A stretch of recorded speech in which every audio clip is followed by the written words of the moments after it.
Hi. We are just kind of starting out here, guys. It's not even quite 1 o'clock yet, so we're just going to hang for a few minutes so that people can pop in.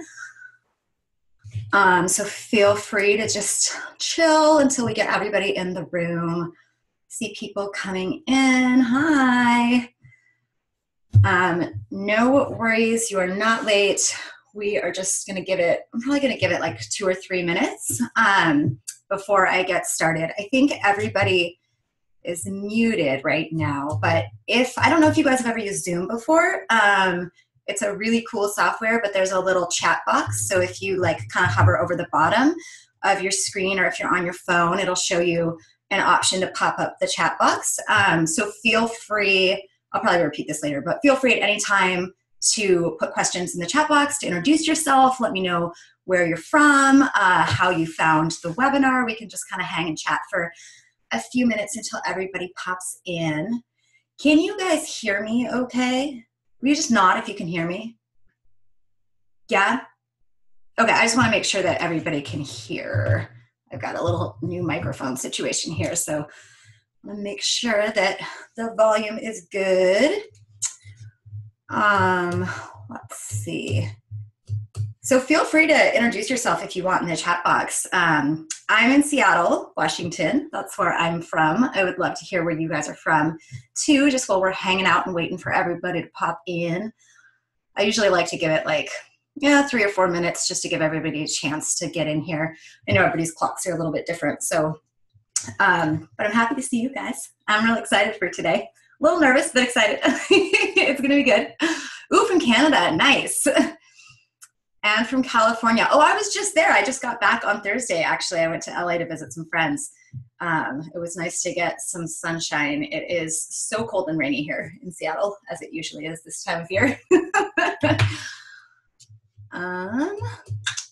Let's see. We'll just give it a few more minutes. Sit tight, guys. I just want to make sure everybody has a chance to come in. Oh, you're in the Bay Area. Awesome. I have one of my best friends lives in San Francisco. I love it there. Yeah, I was in North Hollywood last week visiting friends. When I first got there, it was like, I got off the plane and it was super cloudy and I was like, no, I brought the clouds with me.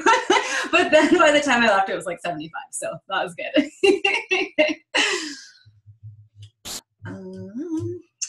So today's going to be really fun, you guys. We might go a little bit over. I'll try and keep it at an hour. It's always kind of hard to predict depending on the Q&A and stuff, but there will definitely be a replay sent out if you have to hop off early. So no worries if you miss anything.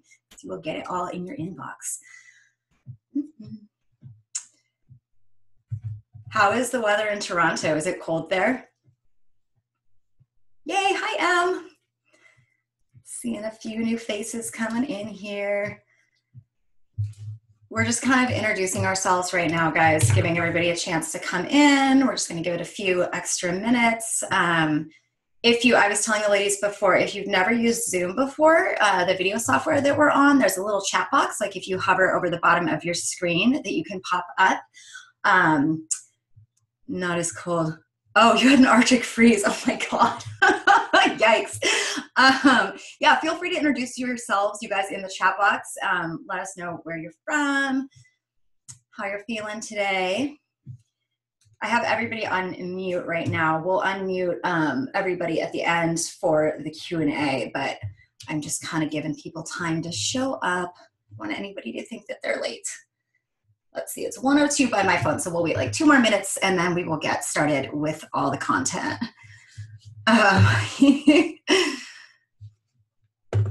Hi, Ina. Let me know, you guys, if you can hear everybody. I want to make sure that everyone can hear me all right before I get going.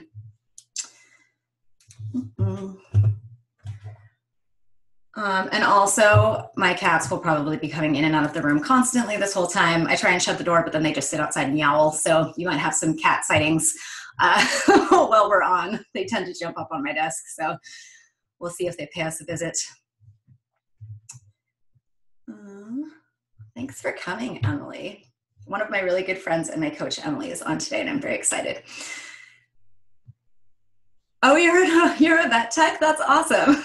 Well, then you're used to seeing cats. All right, let's see. Okay, it's 1:03. I'll go ahead and get started. People will probably be coming in and out, and that's fine. Don't worry about that. I am going to share my screen with you guys for a little bit, just in the beginning here. So let me pull that up. And if for whatever reason, like it cuts out or you can't hear me, just let me know in the chat box. I'm notorious for having tech issues, so keep me posted. I want to make sure you guys can hear and see everything okay. Can you all see my screen right now? Yeah? Okay, cool. So officially welcome to the Love the Thin Skin You're In workshop, how to gain clarity, confidence, and tools so you can thrive, not just survive as a sensitive soul in this world. I'm super, super excited to have you all on here with me. This is my absolute passion, and I'm so excited to teach the content that I have for you guys today. It can be so difficult and isolating when you are highly sensitive and or an empath in this world, and it's really hard to kind of like understand our nature and understand our gift and find our place in the world. And so that's what this webinar is really all about. We're going to be getting into a lot of content today. I'm going to try, and again, I'm a little long-winded, so I'm going to try and keep it within the hour. I'll do my best. So you probably saw on the sign up page what we're going to be covering. So I'm going to talk about my personal story, what kind of got me into this work, why I'm doing what I'm doing, and how I was able to, come to a better relationship with myself and with my sensitivity. We're going to talk about how to change your mind about your sensitivity so that you don't have to feel flawed and broken. We're going to talk about learning how your sensitivity truly is a superpower so that you can gain confidence and feel a sense of belonging. How to make your unique gift work for you and not against you so you can maximize the benefits of it and minimize the challenges. There are so many benefits, but so many challenges. So a lot to cover there. We are going to get into creating a sustainable self-care routine that's specific to your needs as a sensitive person so that you're not going to feel so drained and overwhelmed and anxious all the time, which is things that most of us who are sensitive struggle with, right? It's really hard. And then we're going to talk about how to let go of worrying what you can't control so that you can take a huge weight off your shoulders and regain tons of energy. Oh, and more. Yes. So much stuff. How to make peace with your differences so you no longer feel the need to apologize for who you are. If you guys are anything like me, find yourselves or have in the past found yourself apologizing for your feelings, apologizing for your sensitivity, feeling like you always have to explain yourself to other people. We're going to get into how to manage all the feels so that you can move through them with grace and ease. So what to do with the overwhelming feelings that come with being, a really deep feeling sensitive soul. We're going to talk about protecting your energy. And then this one I particularly love, and this is really close to my heart, is why as sensitives we so often get talked out of the truth of who we are and how to reconnect back to your inner voice and learn to trust your own feelings. So let's dive in. Why is this important? This is really, really deep stuff that we're going to be talking about today. I'm definitely going to give you some very actionable tips and stuff that you can take away and practice and start working on right now. But this is not the type of work that is fluff. This is not, do this and then you get X. This is really a coming home to yourself, a reconnecting to your truth. It's really deep, but really powerful, powerful work. So I just wanted to preface it with that. Also, just know that as a sensitive, and I'm going to talk about this a little bit more later, you are a natural born healer and you are deeply needed in this world. But what happens a lot of times is that when we grow up sensitive, we experience a lot of trauma. We experience a lot of criticism. It can be very difficult for us to feel safe in the world. And so we get a lot of stuff that blocks us from our true power. And so I really want to talk to you guys today about how you can heal yourself first so that you can really activate your healing powers to heal others. And a little bit about my approach is that I definitely come at this teaching from both the woo-woo perspective and the practical perspective. So a lot of people who talk about sensitivity are coming from sort of one side or the other. And it's not that that's bad, but I feel like you will get the most out of things when you have both the woo and the practical. So there's definitely like tips and tricks that you can do as far as your lifestyle goes that we'll get into, but there's also a lot of like spiritual stuff here. And when I say spiritual, I don't mean anything, it's non-denominational. It's spiritual as in connecting to your soul. So I really like to provide both of those angles because I think that that is how you can become the most empowered. It doesn't matter who you are or what you've been through. You deserve to feel whole. It doesn't matter where you're at with your sensitivity. I mean, I'm sure people on the call are going to be at different places with it. Some of you might have done a lot of work around this. For some of you, it might be brand new. Some of you might not even have known you were sensitive until recently. So it doesn't matter where you're at with it. You can still benefit from everything I'm going to teach today. And just know that everything that I'm teaching is absolutely 100% possible for you. So if you're on the call today, I'm sure you will relate to a lot of these statements. So you're highly sensitive and or an empath. Most of us are both. The majority of us are both. You walk into a room and straight away feel the energies of each person in there. Oh, that was it. Let's get rid of that. All right, well, we'll just delete that. Let's see. You absorb all the toxic and negative energy you encounter.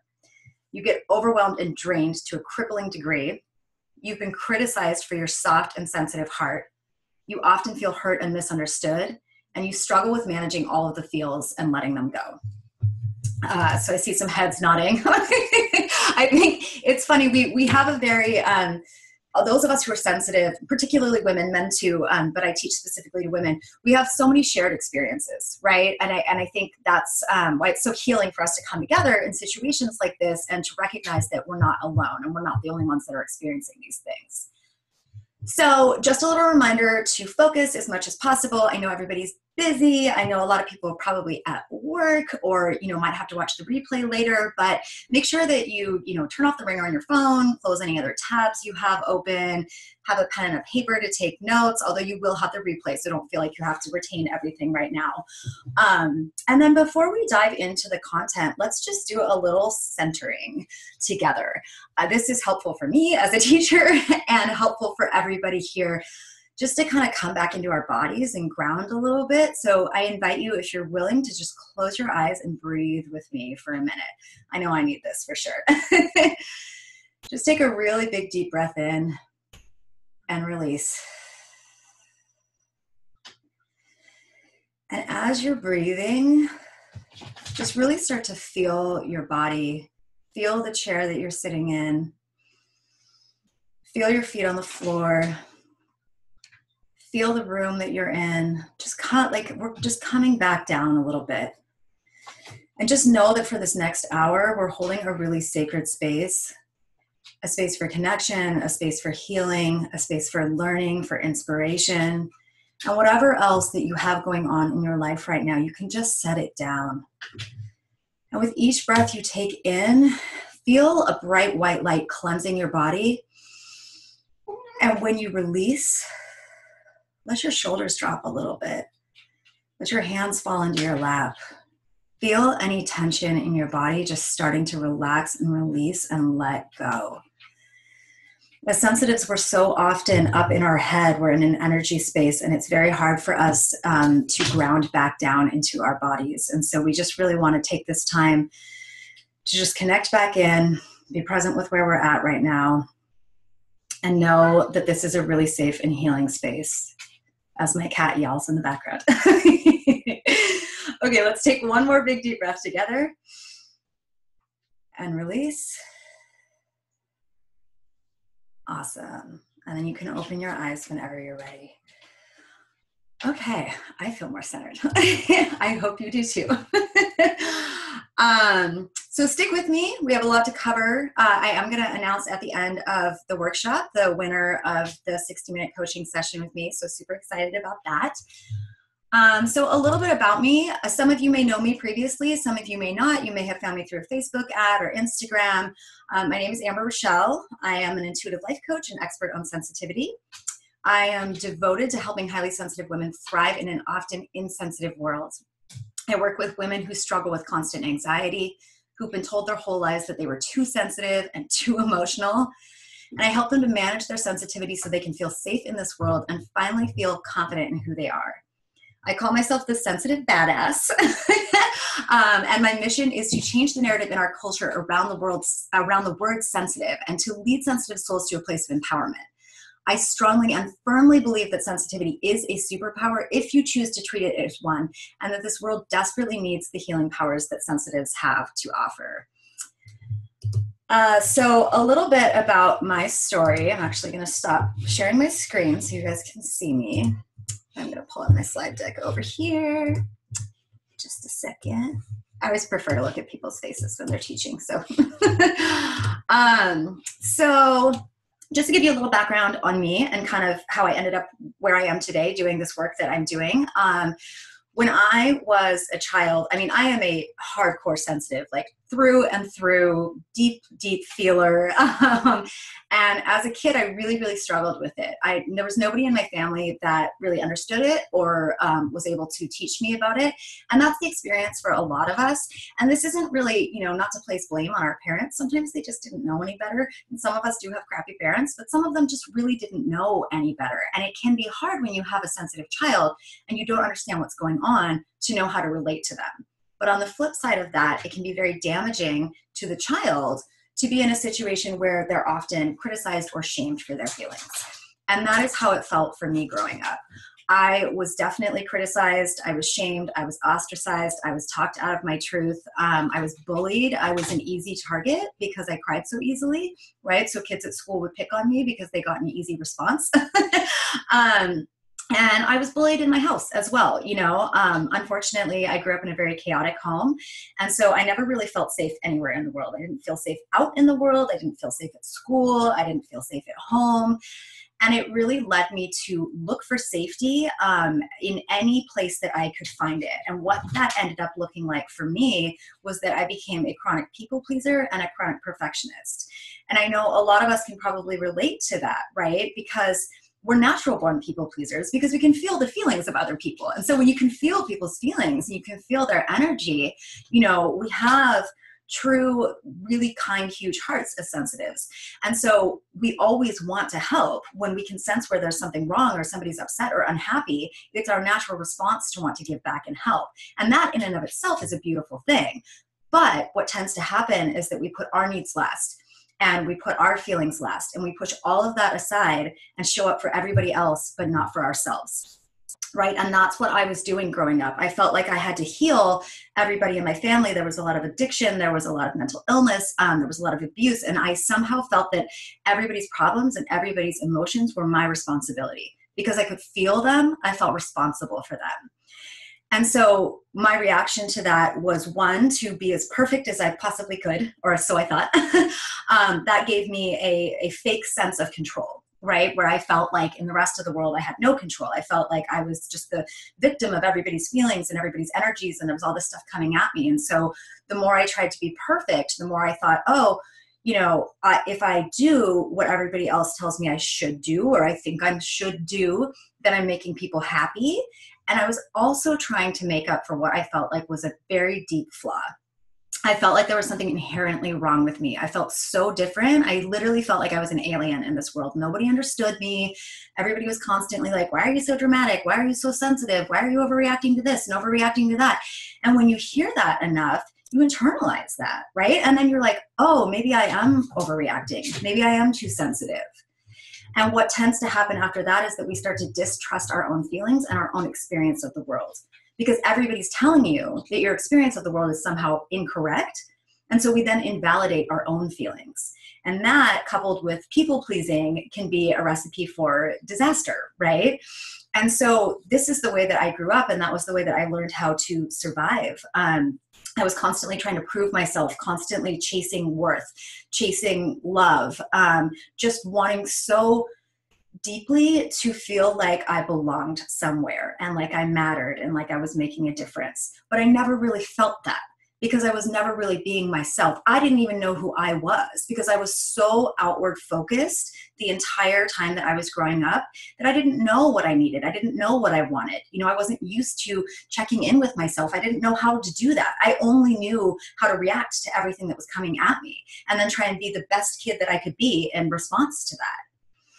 And so unfortunately, by the time I graduated from college, because I loved school, right? Because school was a very clear set of rules. You do this, you get an A, like gold star, right?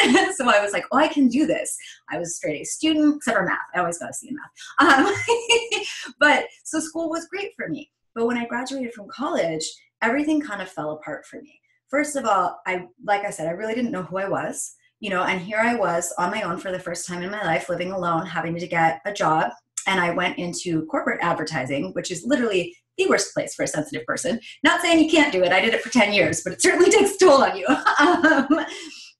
And I didn't have a set of rules to follow anymore. And so I kind of fell apart. And how I responded to that, of course, at the time I had no idea what I was doing, but in hindsight, it makes a lot of sense, is I ended up getting a really serious eating disorder.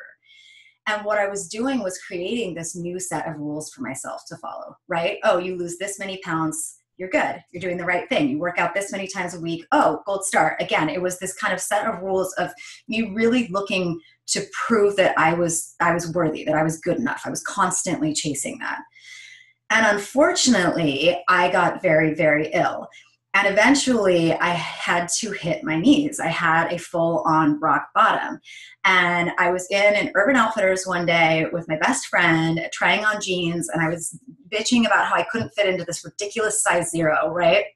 And she had a meltdown, and she started crying, and she yelled at me in the middle of this Urban Outfitters, right? And I was like, what's happening? Like, what's going on? Because I was so, at that point, I was very malnourished. I was so disconnected from myself. I just didn't realize what finally sunk in was that in hurting myself, I was also hurting the people around me that loved me.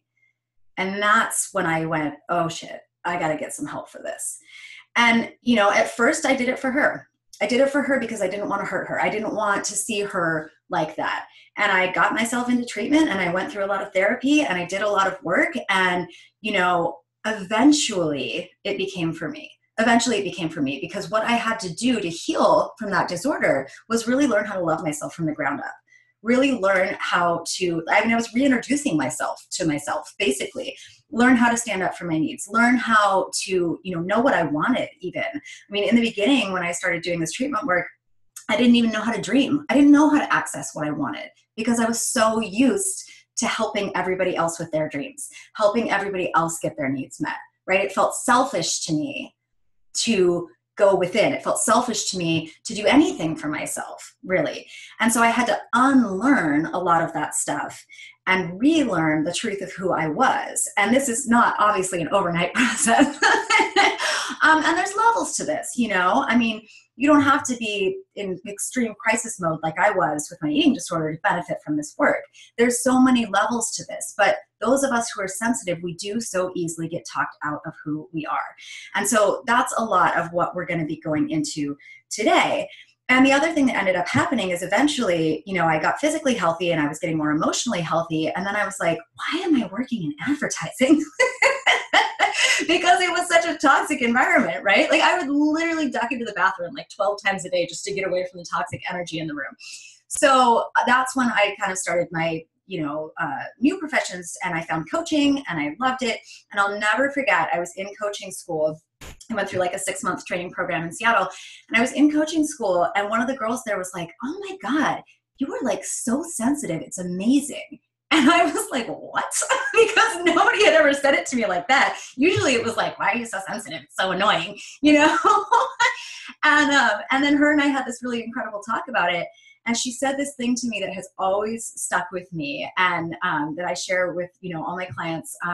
She was like, when you're sensitive, it's like you're one of the X-Men.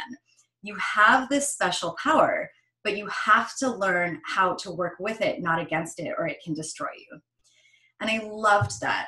And I think that's so profound, because that's really the truth. We really do have something very unique and very beautiful, but until, you learn or you stumble across a workshop like this, or find, however you find it, until you start to learn about it and do that work on yourself, there's a lot of problems that can come from it. It can be very challenging. There's a reason why people say that sensitivity is a curse. It's not, but it can feel like it. It can appear that way. And I was that way for the vast majority of my life. Now I love being sensitive. I still have really hard days and really hard moments. That doesn't mean that all the challenges go away, but the way that you relate to the challenges can change. And so that's what we're going to be talking about today. So, and the other thing that I wanted to mention before I dive into this stuff is like, Even though I teach these things, like, I'm not perfect. I still struggle, I still struggle. Like I said, I still have hard days. A lot of the things that we're going to be talking about today, it's not something that you just do one day and then you're done. This is really a lifelong practice. This is learning how to change how you relate to yourself, to your needs, to your sensitivity, and really shifting your lifestyle so that it can support your sensitivity instead of make it harder for you to be out in the world. So don't get I don't ever want anybody to get discouraged as we go into the content, because it can feel like a lot, but just take what works for you and leave the rest, try things, just try a little thing for a week, give yourself time with this stuff, because it does take time. I always say it's like building a muscle. When you first pick up a barbell, you're like, oh my God, I can't even lift this thing. And then 3 months into it, you're lifting the next level up. So that's the same thing with the stuff that we're doing here. So just know that wherever you're at on your journey with this, you can get wherever you want to be. It is possible for you. The most important thing is willingness and awareness and showing up. And you guys have shown up. You're here, right? So that's a huge step already. That you're giving yourself this time to be on this workshop is huge. So, honor yourself for that, for being here, because it's really awesome. So some of the things, that people have from this work, the benefits that they get is, having such a solid connection to your inner voice that you no longer question your decisions, actions, or feelings. I mean, how many of you debate over a decision endlessly? And then once you make it, then you're like, oh, maybe I didn't make the right decision. And it can keep you up at night, right? We question ourselves all the time. Another thing is, being able to walk into a room with really, really unshakable confidence and freely expressing yourself without worrying about what everybody's going to think of you, without feeling like you have to apologize for your deep feeling nature or apologize for being sensitive, right? Truly being able to enjoy the gifts of being sensitive, because so often we're stuck focused on the negative because it's up in our faces. I mean, it's hard not to be in the beginning. But there's so much about it that's beautiful and wonderful. And so we're going to talk a little bit later about retraining your brain to start to focus more on the positive, because what you focus on expands, right? So when we're stuck in a place of feeling like it's a curse and it's such a bad thing, that's mostly what we're going to see and experience. Whereas when we start to look for the benefits of it and start to really practice those and exercise those, then some of the other stuff starts to relax. Some of the, negative curse aspects of it start to fall away. Exploring how to give yourself the compassion you so freely give to others. And I love this one because we do, right? We're people pleasers, we're lovers, we're amazing friends, we're amazing partners. We have empathy for strangers, right? We can feel everybody's stuff, but it tends to be very, very hard for us to be compassionate to ourselves. We are often our own worst critic, as are people who are not sensitive as well, but it's worse for us because of the messages that we were often given back from the world as we were growing up. And unfortunately, we do live in a world and a culture today, at least in America, that does not really have respect for or appreciate sensitivity. That tide is starting to shift. That is part of my mission. But it's more that people are uneducated, they don't understand it, and people are afraid of things that they don't understand. People are also afraid of emotion, right? There's this stigma that we're supposed to be happy all the time, which is ridiculous. I mean, of course you want to be overall happy, but we have a range of emotions for a reason. We need to feel them. When we are constantly chasing happiness, we're not feeling what's truly going on with us. We want to honor those emotions and sit with them so that they can be then released. But we're not supposed to be happy all the time, right? And so, so it's tough for us living in this world. It's tough for us because people don't understand how we experience the world. And so some of you guys might know this, so I'll cover this pretty quickly. But being highly sensitive is actually a genetic trait. I don't know how many of you know that or not. I didn't know it for a long time until I was in my mid-20s. But it's literally in your genes, so you can't change it. But what it means is that our sensory neurons in our brain process the data that we're taking in differently than other people that don't have this genetic trait. So we process things much more deeply and thoroughly. So this is why we get overwhelmed so easily, because we're taking in a lot more information from the world around us. And not just visual information, not just what we're seeing, but what we're hearing and what we're feeling. That's the big thing for us, is we're feeling so much. We're feeling everybody's energy. we're feeling everybody's feelings, and then we've got our own feelings, right? So it's a lot to carry. It's 20% of the population that has this genetic trait, which is interesting. And it's pretty equal men and women, actually. It's harder for men to talk about for, obvious reasons. But there's 20%. That's a huge amount of people. Yet we still feel like minorities. We still feel so deeply misunderstood. A lot of people who are sensitive try to hide it, right? Don't talk about it, are ashamed of it, or may not even be aware that it's a thing. They just know that they feel different, that they feel overwhelmed, and that they feel misunderstood. What I love is that this genetic trait is present not just in human beings, but in animals also. And what's really cool about that is that this is no accident, you guys. This is like a divinely given gift, right? And in the animal kingdom, there's no judgment like there is in the human world. The highly sensitive animals are the ones that sense danger first. They're the ones that seek out shelter and food and water the best. They're pretty revered in the animal kingdom because they're really essential to the health of the pack, right? So I love bringing up that point because it helps to kind of shift our perspective on it. It's not that it's a bad thing. It's just that it's not been talked about. It's just that it's misunderstood in our culture. So yeah, we often focus on the negative because that's what's reflected back to us, right? The overwhelm, the exhaustion, the anxiety, the depression, all of these things that can come from being highly sensitive. And it can make us feel like there's something wrong with us. It can make us feel like we have to make up for this thing, the supposed flaw that we think that we have, like I did, right? But, you're not broken. Like if you're in a place where you're still feeling that, like I hear you, I feel you. I went through a vast majority of my life like that. And it's really hard to walk around feeling like there's something wrong with you, feeling like you're carrying that, that wound, that deep wound and shame. And then you're carrying the weight of the world on your shoulders on top of it. It's a lot, you guys.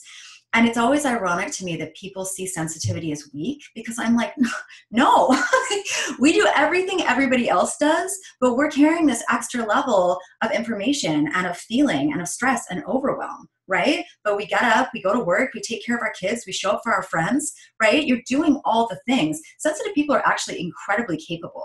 We have to learn to survive at a very young age. Unfortunately, a lot of the mechanisms that we build to continue to be capable are self-detrimental because we're just trying to survive.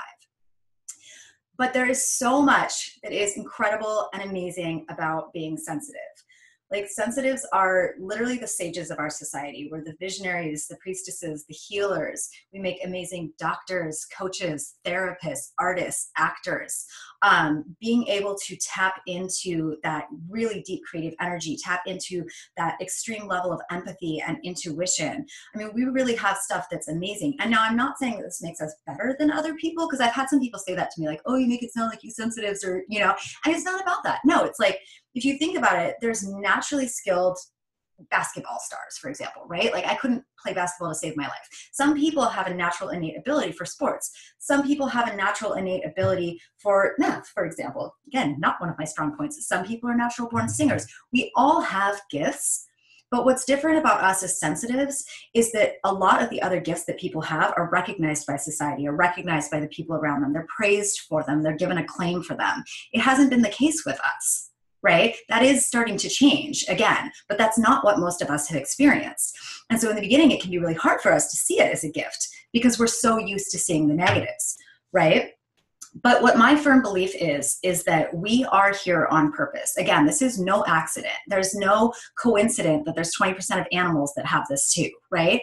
And as human beings, having the consciousness that we do, we are able to tap into the dark places of the world. And yes, that's hard, and it can be scary, and it can be heavy. But the light side of that is that we're able to identify and see what needs to be healed and what needs to be fixed. And we care so deeply that we are motivated to do something about it, right? And that makes us amazing and deeply needed in this world.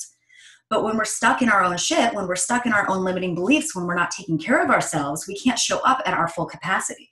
When we don't recognize that we have the capacity to be a profound healer, we're not able to show up and do that. And it doesn't have to be, like what I'm doing as a coach. It can be, in how you're being a parent and how you're being a partner in whatever career it is that you have. all of these skills and gifts that you have can show up in any of those arenas. But when we're not tapped into them and we're not giving ourselves the self-care that we need, that part of us is going to be stifled. And the overwhelm and the anxiety and the depression and the resentment and all of that is going to be, heightened. And that's why a lot of times, a lot of those of us who are sensitive feel like we're very reactive, or people say that we're very reactive. We overreact, right? And part of the reason for that is because we haven't been taking care of ourselves. We haven't been releasing the pent-up feelings that we have.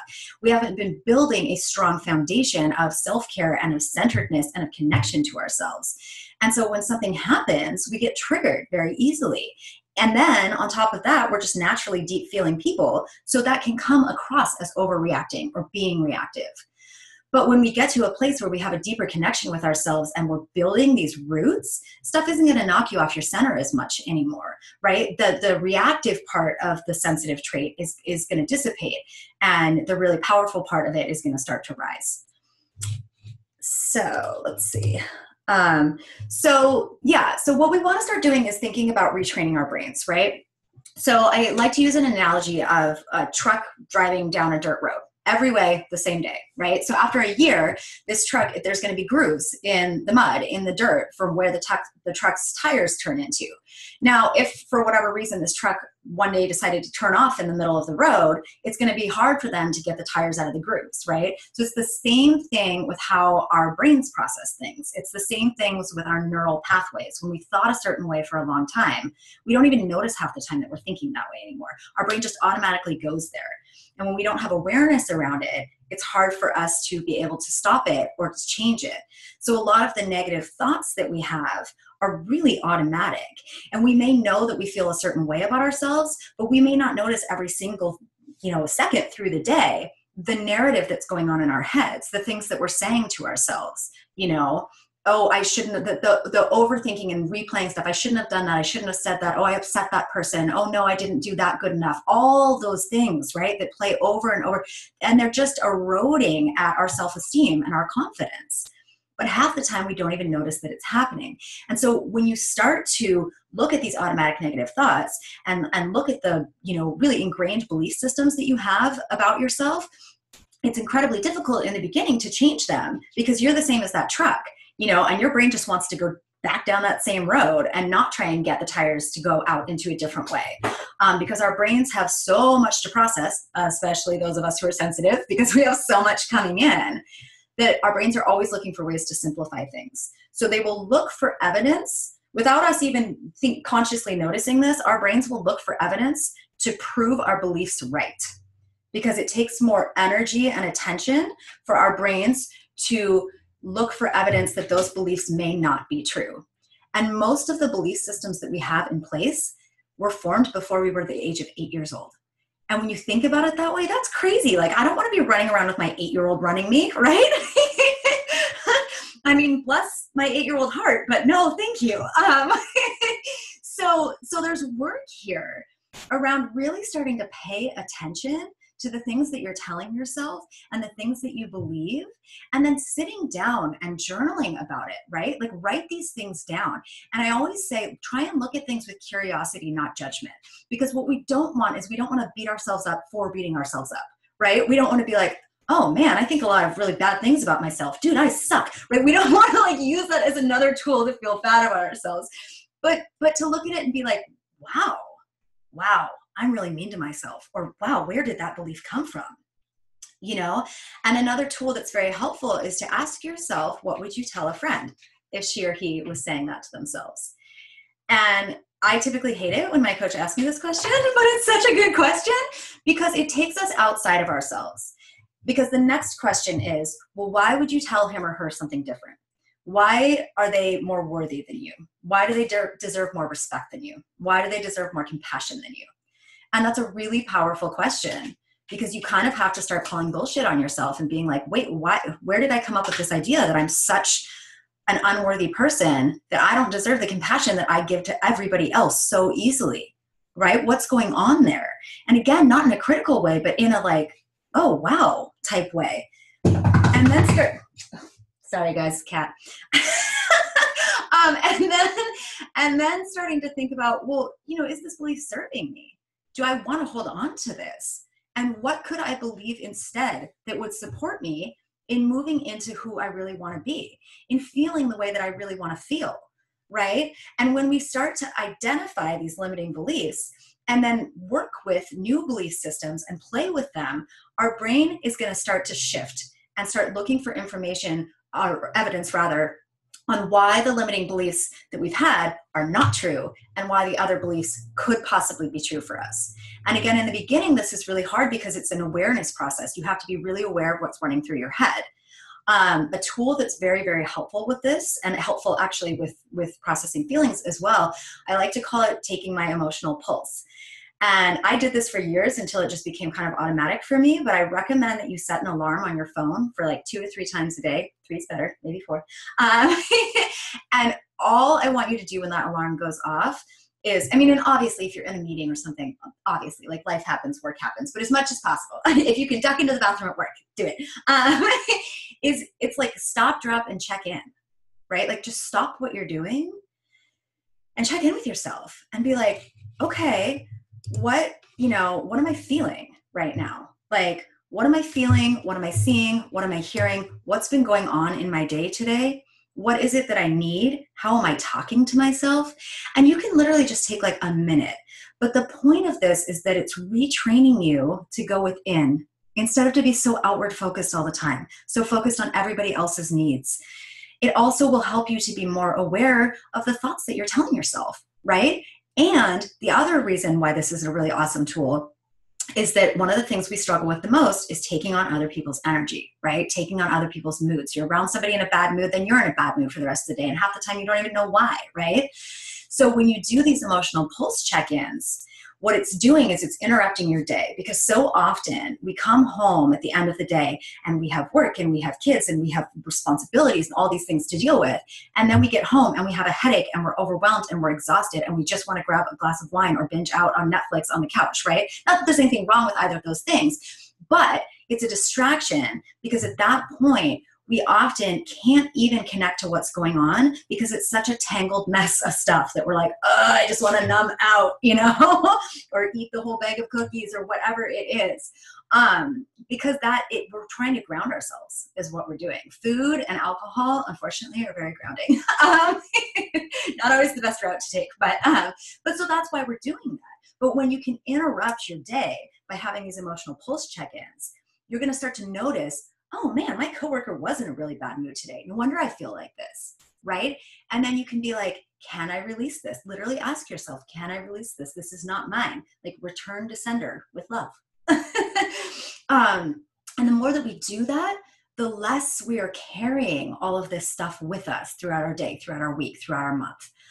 We are also starting to notice what it is that we are feeling, because when we're disconnecting from our feelings, and we're running from them because they feel big and they feel scary and we've been criticized for them, they don't go anywhere. Like, they just store in our bodies.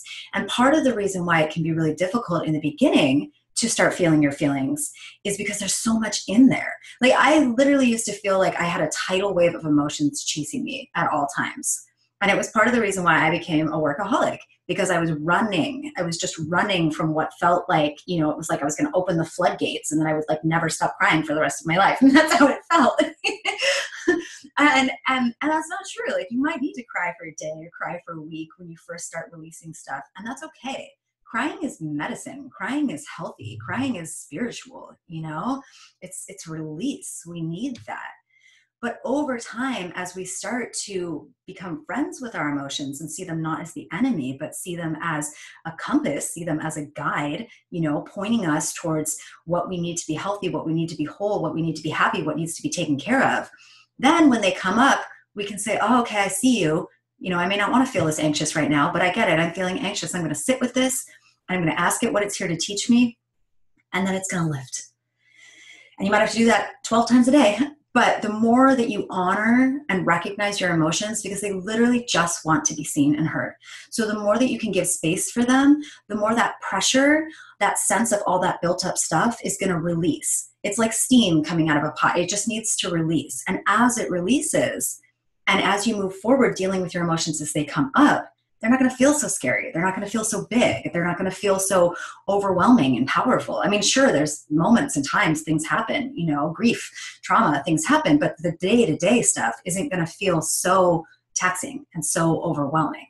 So again, this is why I said this work is not an overnight process, right? It is a lifestyle change. It is really changing the way that we relate to our feelings, that we relate to ourselves. Okay, I kind of went off on a tangent. I tend to do that. So if you're still in a place where you're feeling like, I don't really see how being sensitive is awesome, or probably what most people feel is that they get that they're a really good person. They get that they're really good at giving back and helping people and being there for people. And you probably get a lot of feedback that you're a really good friend, that you're a really good partner.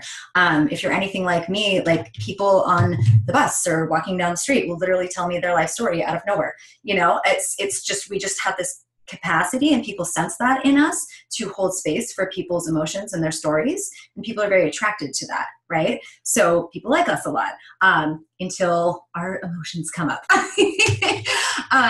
But a while ago, I wrote this thing that was the 10 sensitive superpowers. And this is just a good little check-in on some of the things that are really freaking amazing about being sensitive. So we have our highly attuned, oh, look at your cute son. We have our highly attuned sensory perception. We have infinite stores of empathy and compassion. Where a lot of people experience empathy burnout, we just don't even, we're just constant empathy. We have what I call Spidey Senses, which is like, literally, we can sense things. You can walk into a room and know if there was an argument in there, right? Or you can feel when somebody's angry at you, or you know when somebody's behind you. Like, we have this extra sense. We have stellar intuition. I like to call us energy whisperers, because we really have the capacity to work with people's energy, to shift people's energy. We are powerful empaths, of course. We have a very vivid imagination and rich inner world, and that's part of what makes sensitives such good writers and creatives and artists. We experience everything so deeply, and we're very passionate about things, right? Like, as much as it hurts to feel the pain of the world so intensely, we also experience the beauty of the world intensely. We're so easily moved by things because we tap into the essence of things immediately. Right? Like, I mean, I've cried over a tree before. It's just like the beauty of it, you know? Stuff like that, where we really feel the true essence of things. People stick to you like glue, for better or worse. So people are very attracted to us. The flip side of that is that narcissists are often attracted to us. That's a whole other workshop. I will do that one day. But people like us. We're healers. We're great listeners. And we can also be really fun and really awesome. So people really like us. We're human lie detectors. I mean, I always can tell when people are lying. Always, always, always. It's just ever since I was a kid. But see, when I was a kid, I got in trouble for calling people out on their lies, because adults don't like it when you know that they're lying. And also, and this one a lot of people are surprised by, we actually make incredible leaders. And the reason for that is because we lead from a place of community. We lead from a place of understanding. We're able to, again, see what needs to be fixed, see what's broken, and not walk in and be like, oh, I'm just going to, put my stamp on this, like some leaders do. But to be like, let's everybody sit down and figure out how we can make things work better for the whole. So we actually make really great managers and leaders. People don't think that, but it's very true. Let's see. So making your gift work for you. So a lot of the stuff that we talked about earlier, also just accepting that you're different, right? You are different. That's not a bad thing. It's an awesome thing. Nobody wants to be a cookie cutter. Nobody wants to be the same as everybody else. You're different in a good way. We've been taught that we're different in a bad way, but that's not true. We just experience things differently. And the more that you learn about your sensitivity, and again, I'm sure that people on this call and people watching the replay are at varying places with this. Some of you may not have even known it was a genetic trait. Some of you may know a lot about it. I definitely recommend, if you have not already, reading a book called The Highly Sensitive Person by Elaine. And yeah, it's much more from a psychological, physiological, scientific standpoint. But what I love about it is that, like, when I first read it, I wept through half the book, because I was like, oh my God, there's nothing wrong with me. This is a legit thing. This is like how my nervous system is wired. And that can be really healing and really freeing. there's a lot more, to learn around the kind of like spiritual, emotional aspects of it. But she really did, I think, a fantastic job of writing a book that could have been really boring because it's a lot of research. But Elaine Aron is an incredible person. Fantastic book. Anyways, highly recommend that. And then, stop trying to force yourself, right? Like so often it's like we're like a square peg trying to fit into a circular hole. And the more that we hammer ourselves to try and fit into this society or way of living or way of working that doesn't fit us, the more we lose our true form because we're just hammering ourselves, right? Now, it's not easy when you are in a population of people who do things differently to make your own path. I'm not saying any of this is easy. It's very hard work. And again, I still struggle with it too. But the important part is the awareness and the commitment. And so self-care is huge for us as sensitives. It is vital that we get enough sleep. It is vital that we have recharge time and that we check in with ourselves. And the most important thing about this is not so much what we do while we're doing our self-care, right? Whether it's taking a bath or writing in your journal or pulling cards or meditating or whatever that looks like for you is not as important as that you are spending time with yourself, that you are giving yourself time in silence alone with yourself. Because what tends to happen for us is that the world is so noisy. It's noisy for anybody, but it's especially noisy for us because we're taking in so much information. So it's noisy. Then we have the sound of everybody else's emotions, right? The energetic sounds that are hitting us. Then we have our inner critic, like in the back of our head, yapping at us all day. So there's a lot of noise going on. And it's hard then for us to hear our actual voice, the voice of our truth, the voice of our inner guide, inner child, soul, whatever you want to call it, but the voice of who you truly are, because that voice tends to be a lot softer, especially in the beginning.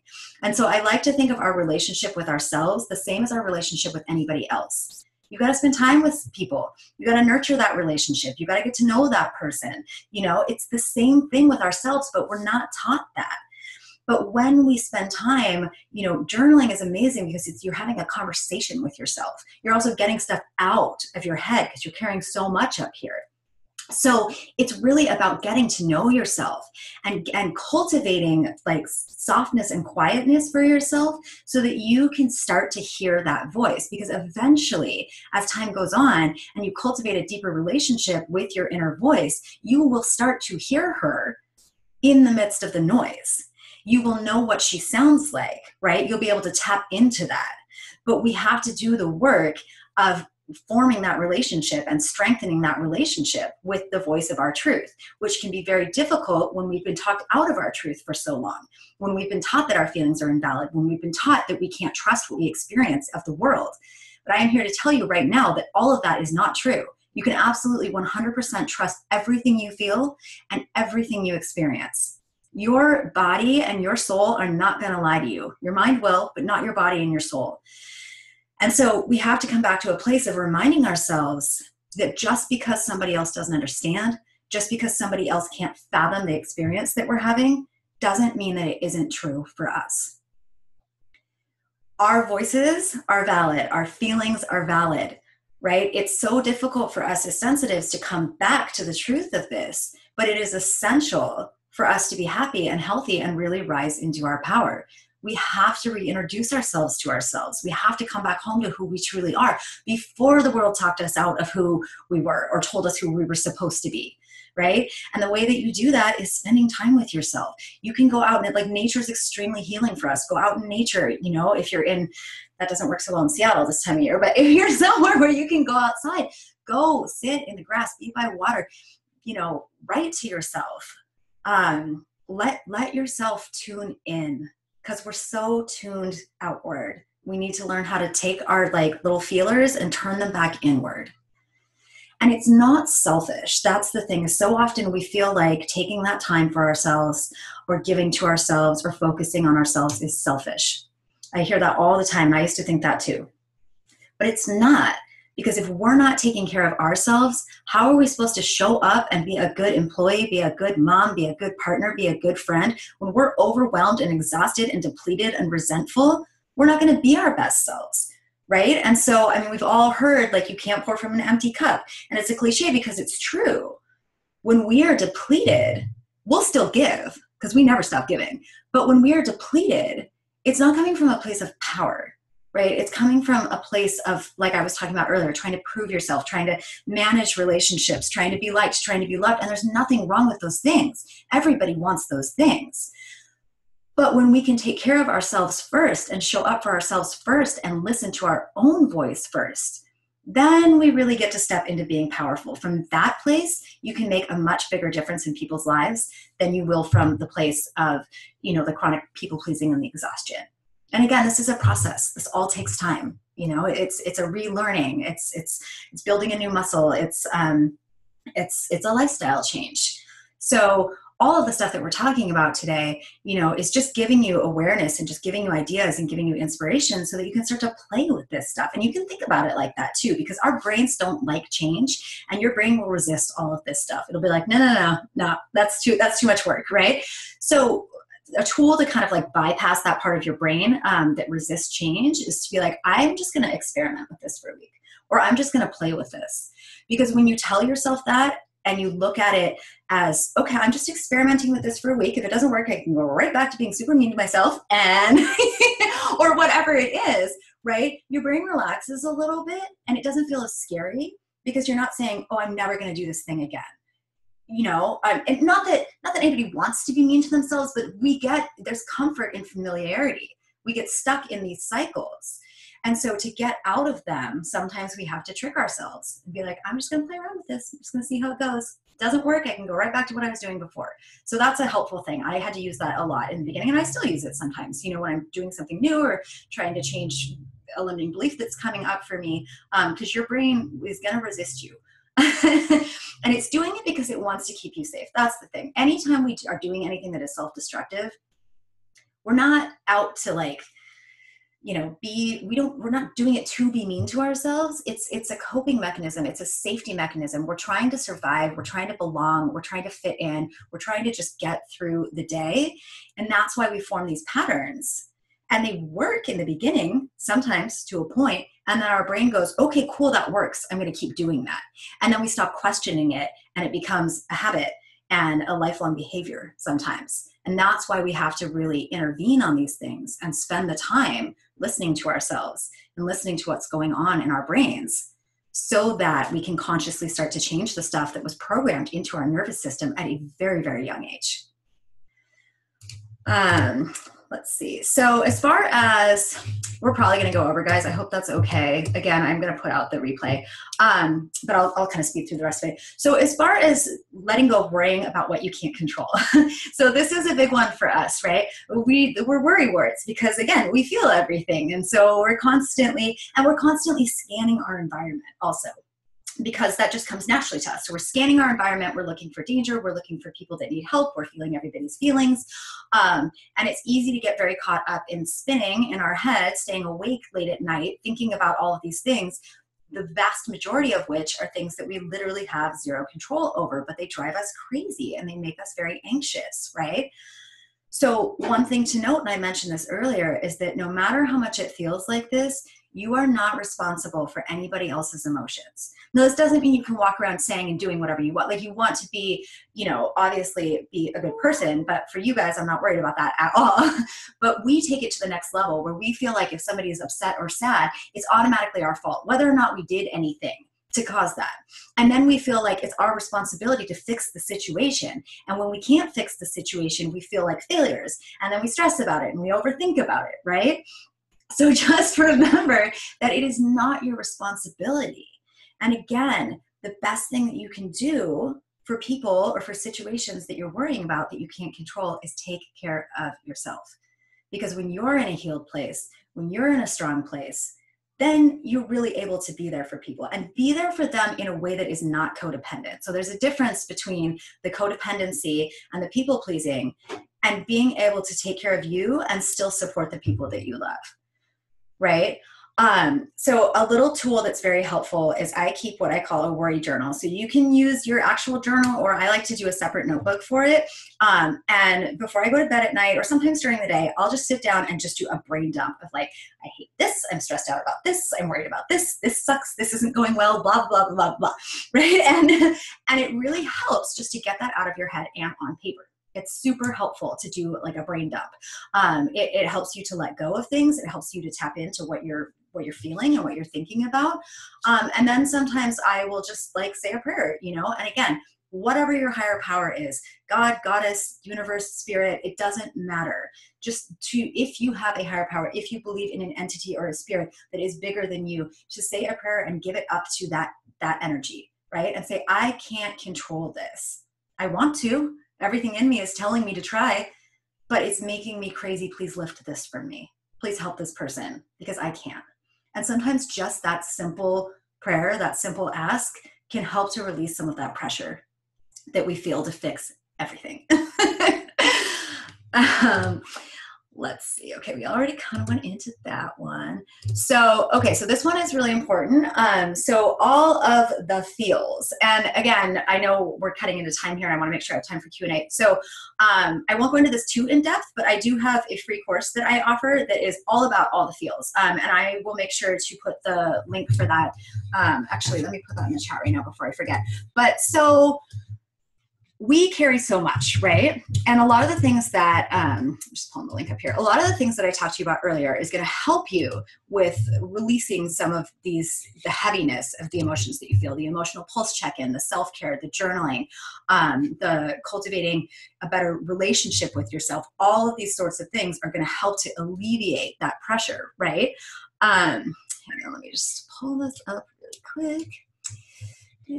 Okay, but we also want to make sure that you know, we're honoring our feelings, that we're making friends with them. And this is the hardest thing to do. Honestly, like I can't sit here and tell you that this is easy. It's not. It's very hard, but it's very powerful. So when you can sit with a feeling for like 90 seconds, generally it will lift. And that doesn't mean, I just popped the free course into the chat. That doesn't mean that it won't come back. That doesn't mean it won't come back 5 minutes later. That doesn't mean, I mean, obviously if you're in intense grief or something, this is not going to be the case, but usually most feelings that come up, anger, stress, anxiousness, you know, jealousy, whatever, they're kind of just like these little things that are like, hey, do you see me over here? Like, I'm trying to talk to you. And we're like, no, I don't have time for this shit. Right. And we just keep going.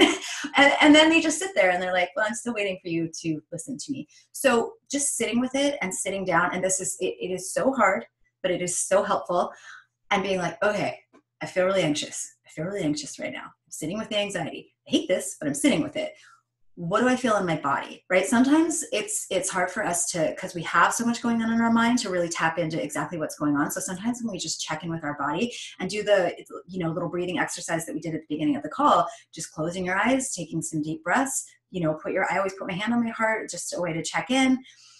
Be like, what do I feel? Like, are my shoulders tense? Is my throat closing up? Like, do I have butterflies? Because our bodies literally can't lie to us. And they're often a barometer for what's going on with us. And then once you can check in with the physical sensation, you can be like, what's behind that? What's underneath that?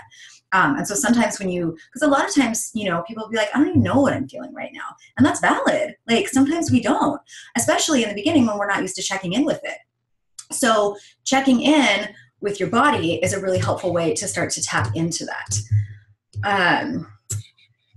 Let's see, and journaling too. I mean, I know I keep harping on that, but it's huge because it's having a conversation with yourself. It's getting it outside of yourself. And a really good combination is like doing a workout or doing yoga or even just stretching, anything that gets you into your body, even just taking a walk, and then writing, because it grounds us first. We come back down from all of the stuff that we've got going up here. We come back down into our bodies and we get grounded. And from that place, we can start to tap into like, what's really going on with me? Whereas a lot of the time for us as sensitives, we're like up in here with like this whole mess that's going on in our heads. And so we're like, I don't know what's going on with me. I'm just anxious. There's all these things going on, right? So when we do some sort of exercise to ground back down into our bodies, and it can even be like 5 or 10 minutes. None of this stuff that I'm teaching you guys is like, nobody has, well, some people, but most people don't have hours a day for self-care, right? 5 minutes with yourself over a period of like 3 months is going to make a huge difference. Because if you think of self-care as proactive, not reactive, that's what's really going to help you. Because most of us think of self-care as, oh, I had a bad day. Okay, I'm going to take a bath. Fine, that's great. There's nothing wrong with that. But for those of us who are sensitive, we need to build up a store of calm and centeredness and connection to ourselves and carry that throughout our days. So we need to do our self-care. It's like emotional hygiene. It's like brushing your teeth. It's that important. Because then when you're doing proactive self-care, when something happens, you're not knocked off your center as easily, right? It's like if there is a tree that has really rotting roots, maybe it's like a dying tree, and there's a storm, that tree is going to get demolished. It's going to get whipped around. But if there's a really strong, healthy tree with really deep, strong roots, it might lose a leaf or two or maybe a branch, but it's still going to be standing tall when that storm dissipates. And it's the same thing with us and our connection to ourselves and our emotions. The more that we build this up over time, the stronger that we're going to feel, the less we're going to take on other people's energy and emotions, and the more capable and resilient we are going to be to deal with the amount of information that we're taking in throughout our life. So it's very essential, you know, and again, if you only have 5 minutes, do 5 minutes. If you have an hour, awesome. But most of us don't, and that's okay. The point is that you're doing it every single day or as many days as you possibly can so that you're building up this store of like calm centeredness and connection. And that is going to carry you through everything. That is going to make you feel so much stronger. That's going to help you to not feel like such a victim in this world anymore and not so susceptible to the emotional storms of everybody's energy around you, right? It takes time, but it works. I promise you it works. So that's really important. And then another quick thing to note is that a lot of times you'll hear people teaching that, you know, you need to protect yourself. Envision yourself in a white bubble of light. Envision yourself like cloaking yourself. Those techniques are great. They're great in a pinch, but overall, those are a Band-Aid. They're a Band-Aid for us feeling unsafe and like victims in the world. We don't want to be in a place where we feel like we have to protect ourselves all the time, right? We want to get to a place where we're conscious that we're very, you know, energy sponge beings, and we have tools and coping mechanisms to deal with that, but we're not constantly scared. We're not constantly feeling like, oh my God, I can't go to the mall because it's going to be awful. I mean, I still don't like malls, but that's just an example of, you know, feeling like we're afraid to go out into the world or afraid to go into work because we're just so susceptible to everybody's stuff. And that's when we're like, I need to protect myself. I need to protect myself. And yes, that can be helpful, and you can still use those, but those tools in and of themselves are not the deep work. The deep work is building that strength and trust in yourself and trust in your own resilience and trust in your own capableness. That is what's really going to carry you through. That's what's really going to make you feel strong and safe in the world. And you'll have moments where you're on the subway or you're on the bus and you're like, oh, I'm envisioning my light, and that's fine, that's great. But it just shouldn't be the only thing, right? Because you don't want to go through the rest of your life feeling like a victim. So that's just a really important thing to note. And let's see. So basically, like all of the stuff that I've been teaching you guys today, you know, just practice it. Come back and watch the replay. Take notes. You know, like I said, take what works for you and leave the rest. Everybody's going to respond to things a little bit differently. So just play with it and let yourself experiment. But the most important takeaway, if anything else, is awareness is key, and connection to yourself and trusting your feelings. Those are going to be your best friends in feeling better and really thriving as a sensitive person in this world. And I promise you, like if I could come from the place where I was this broken shell of a person who had no idea who she was, who was anorexic and bulimic, and, you know, to now where I'm nowhere near perfect, but, you know, I absolutely love being sensitive now, you know? So it's all of these things are possible. It's possible to thrive in this world as a sensitive person. I promise you, it just takes time, and it takes commitment, and it takes practice. And it also takes community. And that's the other reason why I love that all of you guys are here live on the call today, because it's so important for us to surround ourselves with people that understand us, that we don't have to explain ourselves to all the time, right? Like everybody's been nodding their head throughout this. We understand each other. There are universal experiences that we have as sensitives. And it's so important for us to not feel like we're alone. If you guys aren't already, I think most of you are, but if you aren't already, if you're on Facebook, if you're interested, I have a Facebook group that's a great place for that, just for connecting with, it's just for highly sensitive people. So I can post that in the chat as well. And then we are going to get to the winner shortly here. But I did want to give you guys the opportunity. I'm going to switch back to my screen for just a second. Yeah.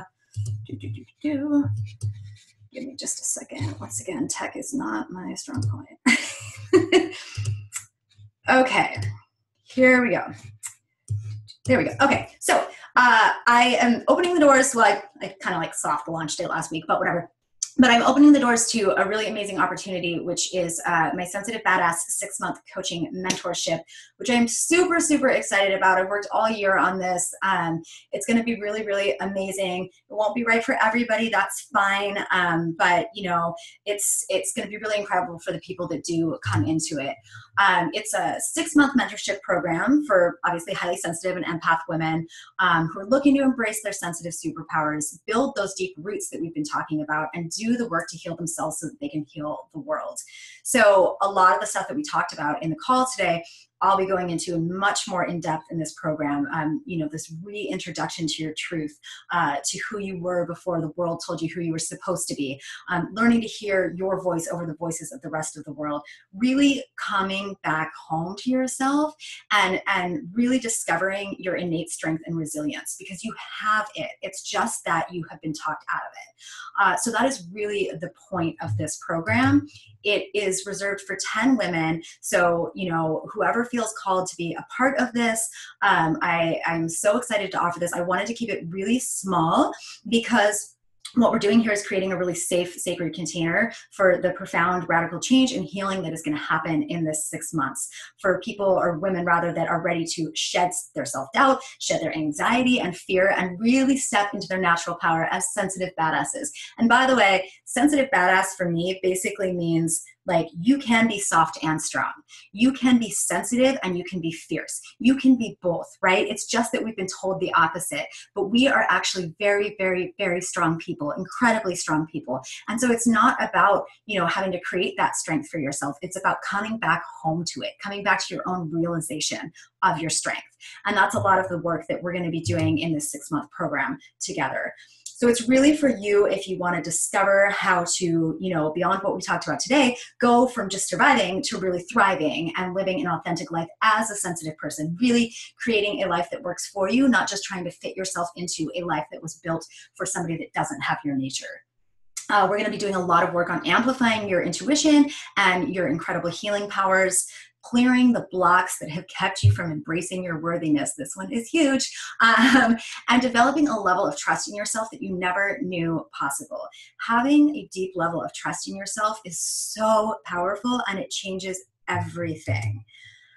We are going to be looking at developing such a solid connection to your inner voice that you no longer question your decisions, actions, or feelings. We mentioned that before. Getting a magical toolbox to reach into anytime overload, exhaustion, and anxiety hit. So those things will happen. They will keep happening, but it's, again, how you relate to them that's important. And having the tools and the coping mechanisms in place to be able to release those things before they get to the point of you being completely drained, right? And being held in a powerful circle where you will be seen, heard, and really deeply understood with the other women who are in this program who know what it feels like to be a sensitive person in this world. And then to have the wisdom, intuitive guidance, and loving support of someone who has walked this path before. So we're going to be talking about a lot of stuff in the program. I won't go into everything today. Again, I know we're over time. I don't want to keep you guys super long. But it's really about building your inner soul stamina so that you become infinitely stronger at standing in your truth. And that is when you can become truly unstoppable.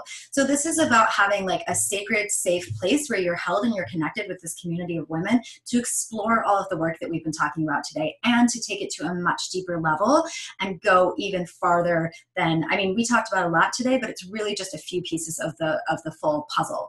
And so we'll be diving into all of that in this 6-month program. self-healing changes everything in your life. You know, when you work to heal your emotional wounds, you are less susceptible to the energies of others.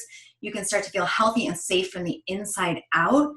And it's not easy, but after you do this work, it really is like there's nothing that can touch you. It changes everything. I know because I've walked this path, I've been there, and I've done this work. And I can tell you 100% that it is powerful and it makes such a huge difference. And when we change ourselves and we heal ourselves, everything around us shifts. So little logistic thing, again, I'm going to try and kind of rush through this. So what's included in the program is, so when you sign up for, or if you sign up for the program, you will get 3 60-minute one-on-one coaching sessions with me per month. So these are done on video chat, very similar to what we're doing today, same platform, Zoom. So they're recorded so that you can have them forever to refer back to, and you don't have to stress about taking notes during the call. And then we do one 90-minute group call per month. So we get everybody on the call together so that we can really support each other. And the topics for those group calls are going to be taken from, you know, the common themes that I'm seeing that you guys are, or the women in the program are struggling with, or that are coming up for people. And there's going to be a lot of like Q&A, supporting each other, and spot coaching on group calls. And then we have a private Facebook group, of course, which is you'll just get extra support from me there and really be able to connect with the other women in the program. So the investment for this program is $450 a month. It is taken through Acuity, which is an online scheduling system. And you can do it either one payment of $450 or you can do 2 payments of $225, whichever is easier. And okay, I'm going to skip this one, but you can read about it on the sign up page on my website for the program. But I'll just say really quick, like it's really hard for us to invest in ourselves as sensitive women. It's really hard for us to give to ourselves. But if you think again about like, why are you not deserving of the compassion and of the support and of the healing that you so freely give to everybody else? Right? And if you think about the changes that could be made in your life and how those would affect the lives of those around you, if you were to give yourself an investment in a program like mine or like somebody else's, whatever, doing this self-healing work, that's what you really have to focus on, right? Like the financial investment lasts for 6 months, but the results last a lifetime. Everything that you will learn here is going to support you for the rest of your life. So we have some awesome bonuses. Again, I won't dwell on these because all of this is on the mentorship sign up page, but there is full email support, which is really, really amazing, so that you get me all the time on email if you need anything between sessions. I have a resource library that has got meditations and past classes that I've taught and worksheets. It's a really comprehensive place to just make sure that you're fully supported in every capacity. You'll get my Sensitive Badass digital course, which is a great little Kickstarter for this type of work. And then in March, I'm going to be opening my Sensitive Academy, where I'll be teaching 1 class a month. And for the duration of the program, you get all of those. So that's 6 classes. And then my favorite, a Sensitive Badass shirt or mug, so that you can rock your sensitive pride. So if you are interested at all, just know that the enrollment's open until February 16th. You can set up a consultation call with me, like a free 30-minute session with me where we can just chat about whether or not this is a good fit for you. I definitely want everybody that comes into this program to feel like it's a really empowered decision. Like, I'm a very low pressure type girl. So like, don't be intimidated to get on the phone with me. The point is not, you know, to force anybody to sign up for anything. The point is to make sure that this is what you really need and that this is really going to support you in moving forward towards your goals and what you really want, that this is the right step for you, that this is coming not from a place of disempowerment, but from a place of empowerment. So I will be sending out a follow-up email, which will have a link to sign up for the free consultation with me. That information is also available on the sign up page. If you do choose to sign up for the program, this is what it will look like when you get to the page. So, you know, there's little buttons to click if you want to do the monthly payments or the biweekly payments, which then takes you into Acuity. This is what it looks like. I'm just walking you through this because I've been really nervous about people sign up things before. You'll just fill out your info here. and then it will ask for your billing information, and you hit pay and finish, and then you will get an email from me with your welcome packet and welcome survey and all the information about scheduling your sessions. So just to recap, enrollment closes February 16th. Program starts on March 1st. There's only 10 spots available. I would love to see you ladies in the program if you are interested. Zero worries if not. But feel free to reach out to me. I'm Amber at amberrochelle.com. You can sign up for the consultation session. All of this stuff will be emailed to you. And now let's get to what everybody has been waiting for. Okay, so the way I did the free coaching calls, I had a lot of people sign up, and obviously I knew everybody wouldn't be on here live today. So I am just going to call out some email addresses. I just have a list of like 10. If it's you, raise your hand or put it in the chat. And if I go through them all and nobody that I picked is live on the call today, then what I'm going to ask you guys to do is shoot me an email at amber@amberrochelle.com. I'm just going to put it in here. And I will do another raffle, and then I will email the winner because I don't want to keep you guys on the call super long. So the first one that came up was antarcticchick@gmail.com. Is that anybody here? No. Okay. We have Emily. I don't think there's an Emily on here, but Emily Chafe at CHAFE@gmail.com. No? Okay. I love this one. glamgirlthrives@gmail.com. No one? All right. Hopefully one of you is on here. We have sharpshana1@gmail.com. Okay. I don't know how to pronounce this, but talismorgaine@gmail.com. Anybody? Yeah. Okay. Moving on. Kristen Rulon. I don't think she's here. I know her. I don't think she's here. Okay. Petty9@gmail.com. PETTI. Nope. Okay. Hall.brenna@gmail. There's a lot of Gmails at gmail.com. Nobody. All right, we just got a couple more, and then Gwen LL@pacbell.net. Nope. These people are going to be watching the replay and like, man, I was mad I wasn't on there live. Okay, last one is misskitty1@q.com. No? Okay, so what we're going to do is you guys, when we get off the call here, shoot me an email at amber@amberrochelle.com. Just say, I was on the call live. I'm entering the contest.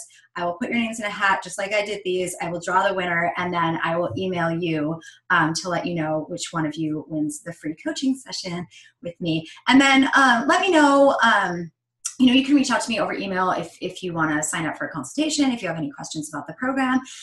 And then I'm so sorry for keeping you guys overtime, but thank you for staying with me. And then does anybody have any questions? Is there any questions about the program? Is there any questions about anything we talked about today? Anything I can support you with? You can either type it in the chat, or I'm just going to go ahead and unmute you guys. So you are all unmuted now. So let me know if anything stood out for you, or you wanted more clarification on something. Or if anything's coming up for you today that I can support you around. Just wanted to say thank you so much. Oh, you're welcome. It's amazing. Mind-blowing. Oh, thank you. Thank you for being here. I'm so, seriously, you guys, it's so lovely to see all of your faces. I love doing the video chat. I'm so grateful that all of you guys are here. It's just such important work, and I'm excited for you guys to try this stuff out and start doing some of this. And it's really life-changing, and it's really important. And you guys are all so freaking important and so needed and so worthy. Really, it's true. And if you don't believe it now, let me believe it for you, and you'll get there. I promise. I had to let people believe it for me for a long time. But it's just the willingness. And like I said before, you guys are all here. You showed up live. That's amazing to give yourself that gift. Yeah. It's actually life-changing for me. I thought it was consequences of coming from abuse and being so vulnerable because of that. So this is oh my God, no. Yes. I'm so happy it's not like I'm not a cripple, you know? No, you're not. Oh, that's so amazing. Because Yeah. and you're not alone in that. A lot of times people feel like, is it, like I said, like there's something wrong with us or we were damaged in some way, Yeah. you know? But it's, and going through abuse, because I went through quite a bit my own in my childhood, it makes it harder because we feel everything so much deeper. So it can be very traumatizing to us as children, but it is not a consequence of your abuse. It is a separate Such good entity. news. And it's amazing, and it's really, and it's really beautiful. And like I said, like now that you know this, now that you're like equipped with this information and this knowledge, like that will change everything for you, about how you relate to yourself and how you feel about yourself and how you carry yourself in the world and how you take care of yourself and all of that. So that's amazing. Yay. You are so welcome, you guys. Thank you for showing up live. Thank you for honoring me with your presence and sitting here and taking all this in. And like I said, feel free to reach out to me at any time. I will send you guys probably tomorrow. Sometimes it takes a little while for the replay to process, but I'll send you the replay. I'll send you a link to the consultation session if you're interested, and I'll send you a link to the sign up page for the program if you want to check that out. So you will have all of that, and make sure you shoot me your emails so I can give away my free session to one of you. Yay. Thanks, guys. All right. I hope you have a wonderful rest of your day. Okay. Bye, everyone.